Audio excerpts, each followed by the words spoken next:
Good morning dear students. पाठ 5 दो पहलवान। मुखजोर सिंह और धरती पटक सिंह दो नामी पहलवान थे। धरती पटक सिंह ने अनेक दंगलों में बलशाली पहलवानों को हराकर अनेक पुरस्कार जीते थे। नामी पहलवान का मतलब है कि उनका नाम काफ़ी प्रसिद्ध था, आसपास सब उन्हें जानते थे। और दंगल यानी कि कुश्ती। तो यहाँ पर धरती पटक सिंह का जिक्र आया है कि धरती पटक सिंह ने अनेक दंगलों में बलशाली पहलवानों को हराकर अनेक पुरस्कार, अनेक इनाम जीते। वह अपनी शक्ति को बनाए रखने के लिए घंटों व्यायाम करता और पौष्टिक भोजन करता। उसका भोजन सामान्य व्यक्ति द्वारा खाए जाने वाले भोजन से बहुत अधिक होता था। उसका नाम सुनकर अच्छे अच्छे बलशाली पहलवानों के होश उड़ जाते थे, यानी कि वो घबरा जाते थे। परंतु मुखजोर सिंह उसके नाम से बिल्कुल नहीं डरता था। मुखजोर सिंह को कभी किसी ने कुश्ती लड़ते नहीं देखा था। इसके बावजूद उसकी प्रशंसा का डंका चारों ओर बजता था, यानी कि सब उसको जानते थे, उसकी तारीफ होती थी चारों तरफ। धरती पटक सिंह के दिल में मुखजोर सिंह को पटकने का बहुत बड़ा अरमान था। मुखजोर सिंह अक्सर कहता, धरती पटक सिंह को उसने कई बार पटका है, वो उसके नाम से ही डरता है। यहाँ पर शब्दार्थ पर भी साथ ही साथ ध्यान देंगे। दंगल यानी कि कुश्ती। पौष्टिक भोजन, ऐसा भोजन जिसमें शारीरिक विकास के लिए जरूरी सभी खनिज पदार्थ आदि हों। सामान्य यानी कि साधारण। उसकी डींग और शेखी भरी बातें सुन सुनकर, यानी कि उसकी अपनी ही तारीफ करने वाली बातें सुनकर एक दिन धरती पटक सिंह कुश्ती लड़ने के लिए उसके घर की ओर चल दिया। धरती पटक सिंह ने रास्ते में रुककर एक ढाबे पर खाना खाया। उस ढाबे का सारा आटा वह एक बार में खा गया। फिर उसने एक तालाब पर पानी पिया। तालाब में बहुत कम पानी बचा। पेट भरने के बाद उसने डकार ली और तालाब के किनारे ही लेट गया। कुछ देर में ही उसे गहरी नींद आ गई। उस तालाब पर प्रतिदिन एक हाथी पानी पीने आता था। उस दिन तालाब में पानी कम देखकर बहुत ज़्यादा गुस्सा आया हाथी को। वहाँ एक आदमी को सोता हुआ देखकर वह गुस्से में चिंघाड़ा। धरती पटक सिंह की आंखें खुली। वह तुरंत उठा और चल दिया। क्या किया? चलने से पहले हाथी की सूंड को बगल में दबाकर मुखजोर सिंह चल दिया। मुखजोर सिंह के घर के सामने पहुंचकर वह जोर से चिल्लाया, मुखजोर सिंह, मुखजोर सिंह, मेरे डर से कहाँ छिपा है? हिम्मत है तो सामने आ और मुकाबला कर, नहीं तो मेरे पांव छूकर क्षमा मांग। मुखजोर सिंह ने धरती पटक सिंह की आवाज़ सुनी तो वह डर के कारण पिछले दरवाजे से भाग गया। उसके जाने के बाद उसकी पत्नी ने ऊंचे स्वर में, यानी कि तेज तेज बोली वो, और घर के भीतर से कहा, वे घर पर नहीं हैं, पहाड़ धकेलने बाहर गए हैं, 8-10 दिन में आएंगे। यह सुनकर धरती पटक सिंह ने हाथी उठाया और उसके आंगन में फेंकते हुए कहा, अपने पति से कहना कि मैं उसकी शक्ति देखना चाहता हूँ। आंगन में गिरे हाथी को देखकर घर में मौजूद मुखजोर सिंह की पत्नी और बेटा दोनों घबरा गए।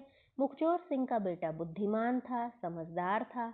वह अपने को संभालते हुए ऊंचे स्वर में बोला, माँ, यह पागल आदमी कौन है? इसने हमारे आंगन में चूहा क्यों फेंका है?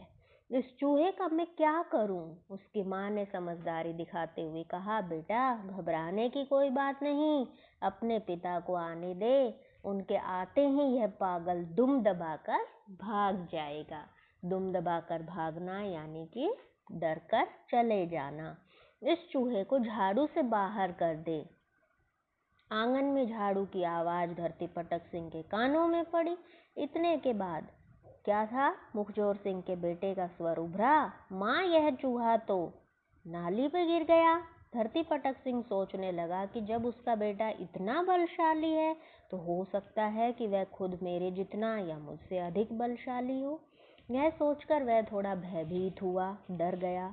अपने भय पर नियंत्रण यानी कि काबू रखते हुए उसने घर के बाहर खड़े एक खजूर के पेड़ को उखाड़कर ऊंचे स्वर में कहा, ऊंचे स्वर में यानी कि सभी तेज तेज बोल रहे हैं, अपने पिता से कहना, मुझे एक छड़ी चाहिए थी, इसलिए मैं बाहर खड़े पेड़ को ले जा रहा हूँ।